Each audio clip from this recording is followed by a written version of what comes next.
सब्जियों की टोकरी रखी है। अंदर एक कमरे में मीरा बैठी हुई थी। उसके सामने माँ की पुरानी साड़ियाँ, कैंची और सुई धागा पड़ा है। मीरा एक पुरानी गुलाबी साड़ी से नया कुर्ता बना रही है। वाह, अगर इस साड़ी का पल्लू काटकर इसमें लेस लगा दूंगी तो कितना सुंदर टॉप बनेगा। कोई भी देखेगा तो कहेगा बिल्कुल मार्केट का डिजाइनर कुर्ता है। मीरा सुई से टांके लगाते लगाते खड़ी होती है और आधा तैयार टॉप अपने ऊपर रखकर आईने में देखती है। हाय, अगर मेरे पास पढ़ाई का मौका होता तो मैं फैशन डिजाइनर ही बनती। पर चलो, सपना देखना भी बुरा नहीं है। इतने में दरवाजा खुलता है। उसकी माँ थकी हुई सिर पर सब्जियों की टोकरी रखे अंदर आती है, पसीने से लथपथ और गुस्से में। अरे मीरा, तू फिर से यही सब करने बैठ गई। दिन रात इन पुराने कपड़ों को काट काट कर उल्टे सीधे कपड़े बनाने में ही लगी रहती है। इससे पेट भर जाएगा क्या? हाँ, पढ़ाई लिखाई तू वैसे भी नहीं कर पाई, अब ये भी शुरू कर दिया। आपको तो पता ही है ना माँ, यही चीजें तो हैं जो बड़े बड़े लोग करते हैं। पुराने कपड़ों को नया रूप दे करके लोग कितना नाम और पैसा कमाते हैं। ये बेकार नहीं है, ये मेरा हुनर है। हुनर वुनर छोड़, ये सब सपने गरीबों को शोभा नहीं देते। उठ, पहले झाड़ू पोछा कर, और हाँ, खाना भी बना लेना। आज मैं बाजार नहीं जा रही हूँ, तेरे बापू भी मजदूरी पर गए हैं, वापस आएंगे तो खाना चाहिए होगा। मीरा चुपचाप अपनी बनाई हुई ड्रेस को हाथ में कसकर पकड़ लेती है। उसकी आंखों में आंसू आ जाते हैं, पर चेहरे पर कॉन्फिडेंस होता है। वो धीरे से अपने आप से कहती है, आज भले कोई मेरी बात ना समझे, लेकिन एक दिन इन्हीं हाथों से बनाए कपड़े मुझे पहचान दिलाएंगे, और तब सब कहेंगे मीरा तू वाकई फैशन क्वीन है। गांव में पहली बार इतना बड़ा फैशन शो होने वाला था। गांव में रंग बिरंगे बैनर लगे थे। ये शो गांव का सबसे बड़ा परिवार अग्रवाल परिवार करा रहा था। उनके 3 बेटे और 2 बहुएं थीं, जो शहर के नामी गिरामी फैशन ब्रांड से जुड़ी हुई थीं। गांव के लोग बहुत एक्साइटेड थे, क्योंकि ये पहली बार हो रहा था कि किसी गांव में फैशन शो आयोजित हो। मीरा अपनी माँ के पास दौड़ती हुई आती है। माँ घर के बाहर रखी सब्जी की टोकरी में से सब्जियां छांट रही थी। माँ माँ, गांव में फैशन शो हो रहा है, सब लोग उसमें भाग ले रहे हैं। मैं भी हिस्सा लूंगी, मुझे भी अपना हुनर दिखाना है। अरे पगली, वहाँ सब अमीर घरों की लड़कियां आएंगी, उनके पास अच्छे अच्छे कपड़े होंगे, अच्छे गहने होंगे। तू वहाँ जाएगी तो लोग तुझ पर हंस देंगे। माँ, यही तो मौका है मेरे जैसे लोगों के लिए, जिनके पास पैसे नहीं होते लेकिन टैलेंट होता है। मैंने कितनी बार कहा, ये पुराने कपड़े से भी नए डिजाइनर कपड़े बनाए जा सकते हैं। प्लीज माँ, प्लीज मुझे जाने दो। थोड़ी देर तक चुप रहती है, फिर मीरा के चेहरे की चमक देखकर नरम पड़ जाती है। हाँ चल ठीक है, कर ले अपनी कोशिश। अगर इतना ही मन है तो भाग ले, जीत हो या हार हो, कोशिश पूरी करना। मीरा के चेहरे पर खुशी चमक उठती है। मीरा रात भर अपनी माँ की एक पुरानी लाल सिल्क साड़ी निकालकर बैठती है। वो उसमें से एक सुंदर लहंगा चोली बना देती है। चोली पर सुनहरी धागे से हाथों से कढ़ाई करती है और दुपट्टे को हल्का सा नेट लुक देने के लिए काट छांट करके सजाती है। कल जब मैं इसे पहनूंगी तो सब चौंक जाएंगे। ये ड्रेस मेरी पहचान बनेगी। गांव के खाली मैदान में बड़ा स्टेज लगाया जाता है। रंगीन लाइट्स, कुर्सियों की कतार और मंच पर लाल कालीन बिछा था। चारों तरफ सारे गांव वालों की भीड़ इकट्ठी हुई पड़ी थी। चीफ गेस्ट की जगह पर वही अमीर अग्रवाल परिवार बैठा था। सबसे आगे उनकी 2 बहुएं बैठी थी, जो महंगे गाउन पहन कर आई थी। उनके 3 बेटे भी पास बैठे थे। सबसे छोटे बेटे आरव की निगाहें बार बार भीड़ की ओर जा रही थी। आज का फैशन शो शुरू होता है। सभी पार्टिसिपेट करने वाली लड़कियां एक एक कर स्टेज पर आएंगी और अपना हुनर दिखाएंगी। धीरे धीरे लड़कियां स्टेज पर आती हैं, रैंप वॉक करती हैं और तालियां बजती हैं। सबसे अंत में मीरा की बारी आती है। वो अपनी बनाई हुई लाल सिल्क की ड्रेस पहनकर स्टेज पर आई। उसकी सादगी और आत्मविश्वास देखकर सबकी नजरें उस पर ही रुक गईं। अरे ये तो मीरा है, मजदूर की बेटी। देखो कितनी सुंदर लग रही है। मीरा ने आत्मविश्वास के साथ रैंप वॉक किया और स्टेज पर पहुंचकर उसने मुस्कुराते हुए सबको नमस्ते किया। चीफ गेस्ट की सीट पर बैठे आरव की आंखें मीरा पर ही रुक गईं।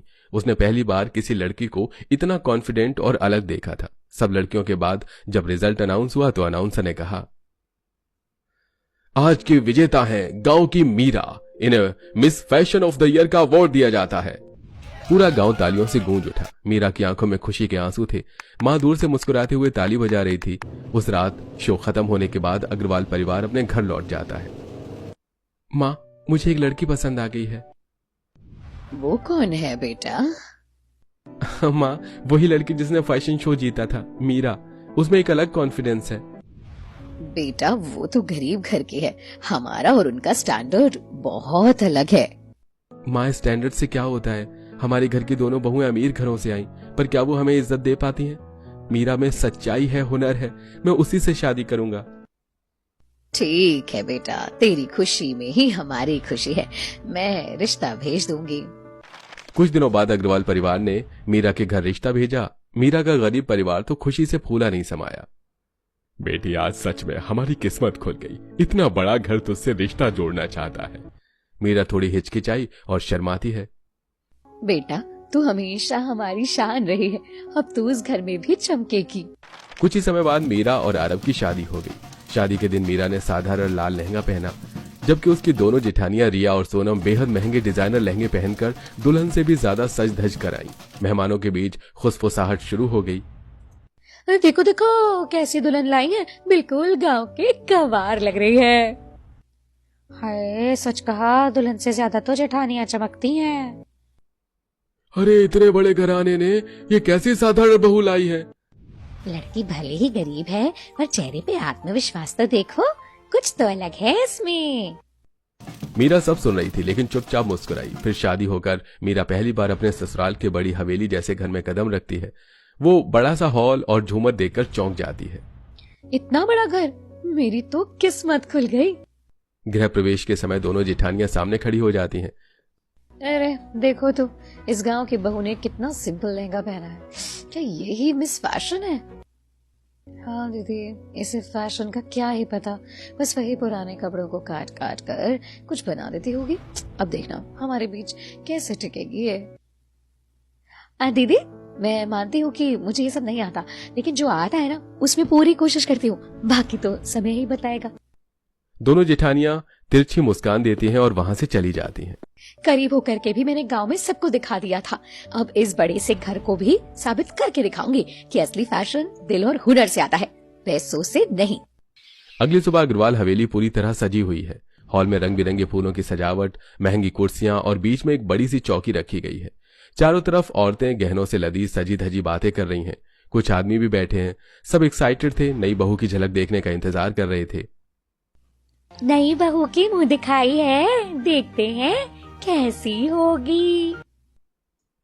सबसे पहले बड़ी जेठानियां रिया सीढ़ियों से नीचे आती है। उसने गहरे पर्पल रंग का सब्यसाची डिजाइनर लहंगा पहना है, जिस पर भारी जरी और गोल्डन कढ़ाई है। गले में हीरे का सेट, कानों में लंबे झुमके और हाथों में डायमंड की चूड़ियां चमक रही हैं। सबकी नजरें थम जाती हैं। अरे वाह, ये तो किसी रानी जैसी लग रही है। देखो तो लहंगे पर कितना खूबसूरत काम है। रिया मुस्कुराती है और सबके बीच बैठ जाती है। इसके बाद दूसरी जेठानी नेहा एंट्री लेती है। उसने मनीष मल्होत्रा की वाइन कलर का गाउन साड़ी पहना है, जिसमें नेट और सीक्वेंस वर्क चमक रहा है। उसके बाल खुले हैं, हाथ में डायमंड क्लच है और गले में चोकर नेकलेस। हाय राम, ये तो बिल्कुल फिल्मी हीरोइन है। बहुएं तो घर की शान बढ़ा देती हैं भाई। सबकी नजरें दोनों जेठानियों पर टिक जाती हैं। लोग आपस में फुसफुसाने लगते हैं। भाई साहब, क्या बहुएं लाई हैं, अमीर घर की तो बात ही अलग है। अब बारी आती है मीरा की। वो धीरे धीरे कमरे में आती है।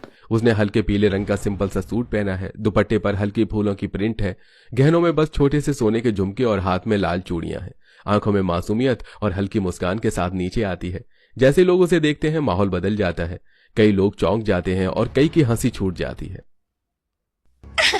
अरे ये कैसी बहू लाई हो, दोनों जेठानियों के आगे तो बिल्कुल गंवार लग रही है।